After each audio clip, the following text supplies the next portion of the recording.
Let's hit that theme music. That's not the Mission Impossible theme. Yeah, no, I know. It's just thanks to the Real Rejects, we now know that you can't even hum the Mission Impossible theme on YouTube without the whole entire video getting copyright claimed. Oh, fair enough. Continue. Oh, okay.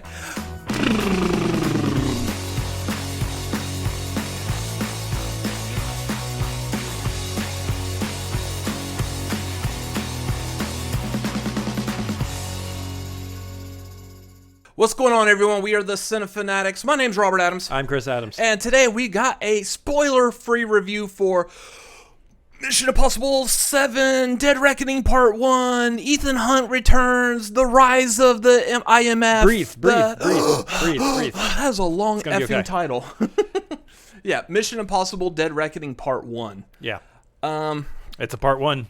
Yeah, again, spoiler-free, so if you haven't seen it yet, you don't want to be spoiled, don't worry about it. Yeah, this movie's definitely a Part 1. It's the summer of Part 1s. Half the movies coming out are Part 1s. What I will say about this, not as a spoiler thing, one thing I really like about this particular movie is it does actually have, a closing to this particular movie. Yeah. Not like Fast X or Across the Spider-Verse that hit you, with this nice, cliffhanger. You're on the edge of your seat, and the movie just ends. You're like, the hell? It feels like there's a close to this particular story and end to it. It definitely feels like we've completed a chapter, and now we're going to move on to Chapter 2. Yeah, if they actually did not call this, Part 1... I would have just assumed they're making another movie, which is what I was going to assume anyways, because money. Mm-hmm. So that being said, I like the ending. I like how this one ends for the most part. What I will say right off the bat, I'm going to jump straight into something a little negative. And again, for me, I feel like I draw upon this a lot. Having really bad ADHD, having to focus on multiple things going on in a plot kind of hinders my enjoyment of it. For example, in this movie, I feel like there's 5 or 6 different chess pieces moving around on the board. I'm not going to dive into all of them, but you got Ethan and his team. You've got Sharon Carter doing, or whatever. Haley Atwell doing her thing. You've got Kittredge, looks like he's doing something. You've got the bad guys. You've got the main bad guys, Gabriel, doing something or another. Yeah, so there's all these different pieces moving around, and I'm not exactly sure or seeing how they all quite connect or what it looks like they're actually trying to do. Yeah, it is a lot to keep up with if you're somebody who doesn't usually have a hard time with that. Going to be easy breezy, beautiful cover girl for you. They're not giving us money. But if you're somebody who does have a hard time with that, you might lose your place a little bit here and there. Just a fair warning.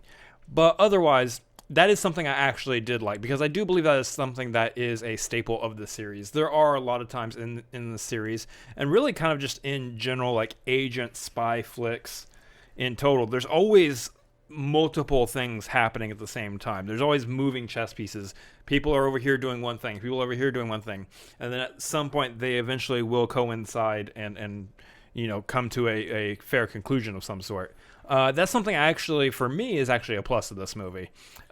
It wasn't hindering for me. I was able to keep track of everything that was happening and who was doing what, and I think it actually added to the enjoyment for myself. So it's one of that situation. It's really a toss-up. If you can handle that or not, depends. That'll depend on your enjoyment, or you know what I'm saying. And I think that's part of the reason why I haven't dived too much into James Bond movies. The rest of so for example, the rest of the Mission Impossible movies, pretty much I like all of those because they're not quite as all over the place as I felt like this one was story-wise. Those are a lot more easy to follow.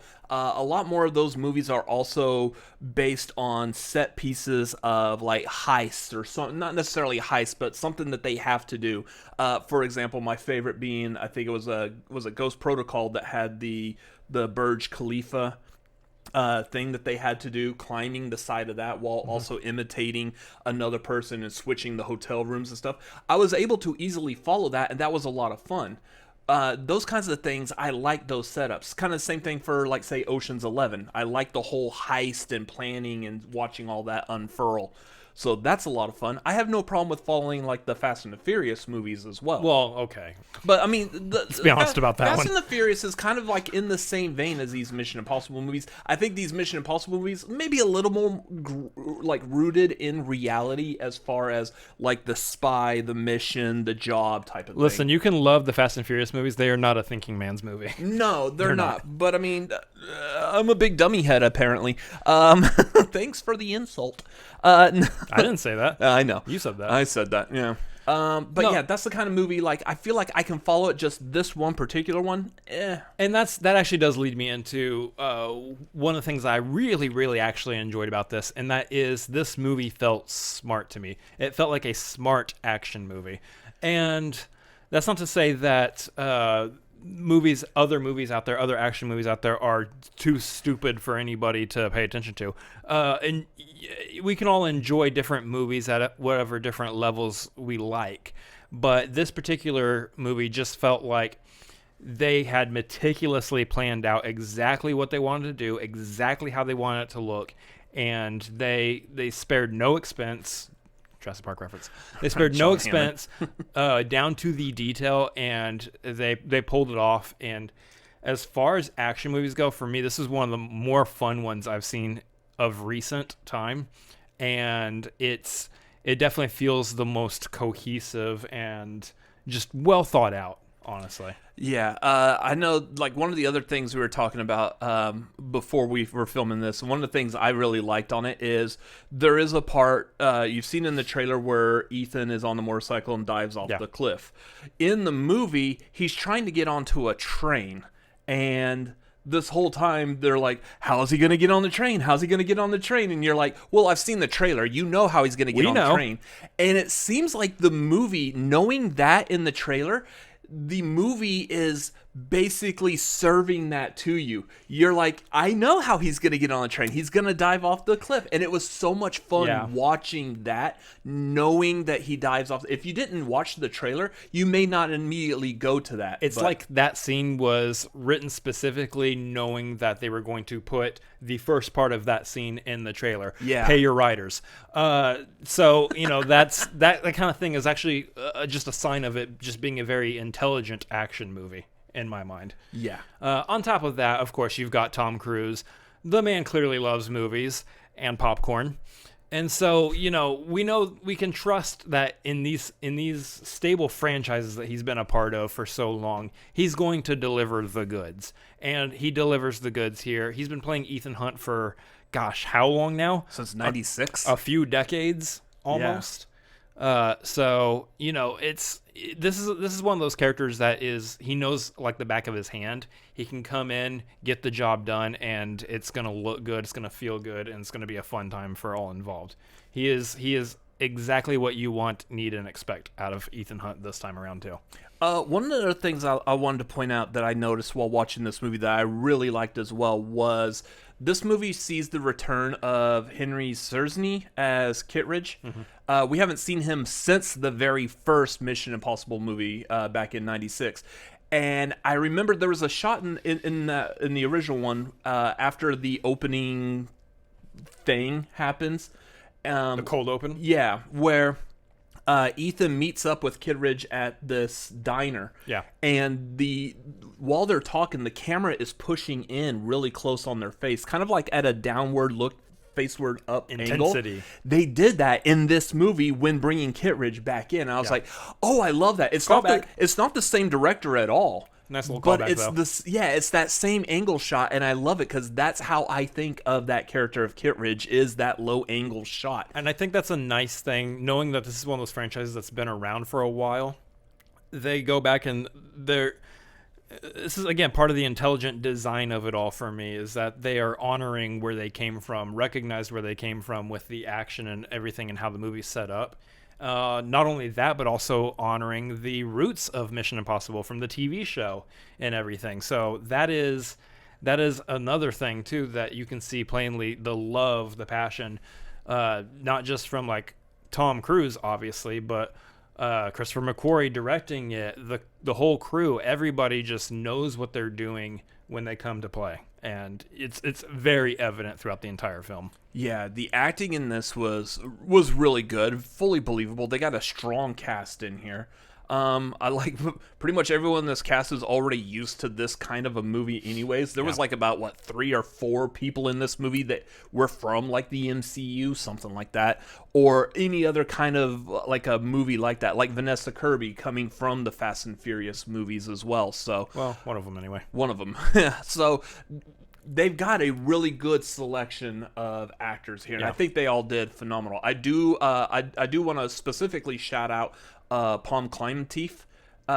Is really good in here. She doesn't say very much, but she's very like action oriented. She's doing a very physical performance, and it's such an opposite character from her playing Mantis, where she's meek and quiet and supportive and trying to be happy and like the brains of the operation of emotions in the Guardians of the Galaxy. Here, she just pushes it forward, and I love how she conveys that character. You can definitely doing that. Yeah, you can definitely tell she's having a whole lot of fun with this character, jumping in and doing something a little bit different than she's done before. Yeah, and we appreciate that. Also, Haley Atwell. Yeah. I like her. Haley Atwell is a good actress. I like her. She does very good things. Yeah, I enjoyed her character. No, but for real, her character is actually fun because her character represented somebody kind of being thrust into the whole IMF, the whole spy, all of it, and going, what is happening right now? I don't understand the world around me. I have to trust these people around me now all of a sudden with my life. I don't get it. I don't understand. And I think it's a lot of fun, like this many years into a franchise, to be able to see someone new kind of come in and just kind of question everything that we've known essentially about the franchise leading up to this. I think they handled her and her character very well. Yeah. Overall, I mean, the movie I thought was done very well. The humor is good. The stunts are phenomenal. The action set pieces, whew. There's one involving that train that I was talking about earlier. And just, both of us sitting in the theater like, oh, no, come on. Our theater has the reclining seats, and I literally, unreclined my seat. I'm like, I can't lean back during this. I'm too anxious. Yeah, I'm leaning back the whole time, but I'm still, I hear you making the sounds each time the next part comes, and we're like, oh, God. Let it be over. But in a good way. In a good way, though. Yeah. So yeah, it's really good at just grabbing you as an audience member and just not letting go during some of those shots, especially that one in particular. The villain is also very intimidating too.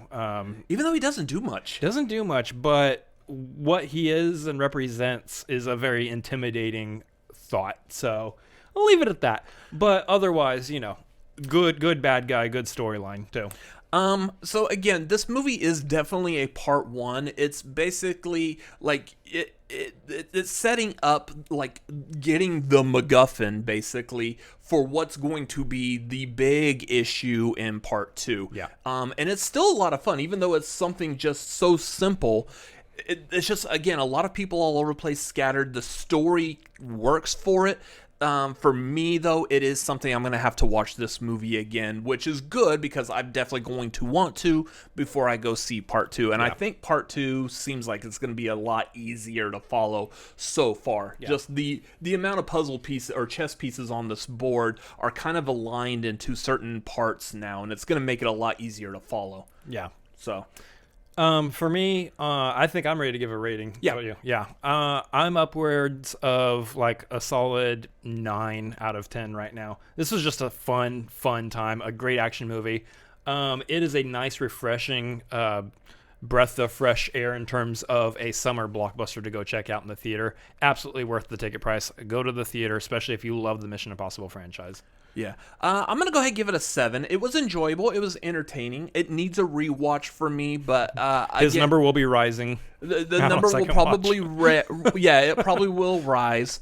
But again, a lot of mine, I like to stress from the point of view of not everyone's able to watch a movie the same exact way. This is how I watch and enjoy movies. If you're like that, then hopefully my review and feedback kind of helps you feel like you're not the only one as well. So we hope you enjoy coming here to this channel where sometimes you do actually get 2 different viewpoints on the same thing. You get 2 different scores, and maybe you get out of these reviews exactly what will help you determine whether or not you would enjoy the movie. Yeah, so let us know how you enjoy the movie. Let us know your thoughts, feelings. Do you enjoy that?